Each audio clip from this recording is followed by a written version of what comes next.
In a first, the Supreme Court has penalized Prayagraj Development Authority for what it called illegal and inhumane bulldozer demolition. A lawyer called Zulfikar Haider and Professor Ali Ahmed moved the top court, claiming their homes were illegally demolished. Ashmit Kumar is here with more. Ashmit, you know, the Supreme Court finally cracking the whip against illegal bulldozer demolitions. Indeed, in fact, this is an issue that has been agitated a number of times before the Supreme Court. In fact, this round of petitions as well featured 6 petitioners who claimed that in 2021 their houses were demolished, and they said that this was done as a part of the bulldozer justice drive of the UP government, and that this was done to punish Atiq Ahmed. It was given to understand that it was wrongly assumed by the UP government of the day that this property, the property in question, was in fact related to or owned by gangster-turned-politician Atiq Ahmed, and therefore this is something that needs to be chastised. This is something that needs the intervention of the Supreme Court. That was the core concern that had been moved.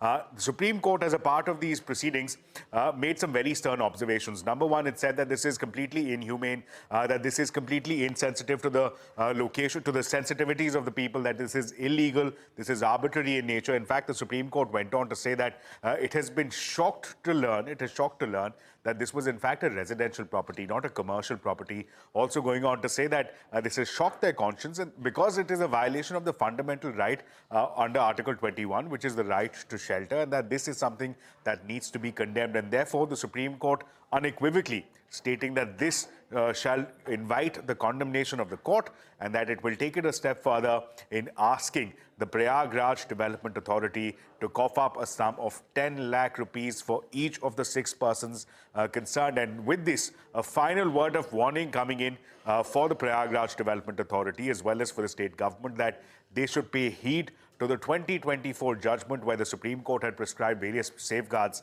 The safeguards that had been prescribed by the Supreme Court include having a show cause notice, allowing at least 15 days to respond, ensuring that there's a hearing, ensuring a demolition is in fact a last resort measure, that there is videography of the demolition actions. So a number of safeguards had been prescribed. The Supreme Court said all of that is applicable across the country, needs to be complied with respective state governments as well. Back to you.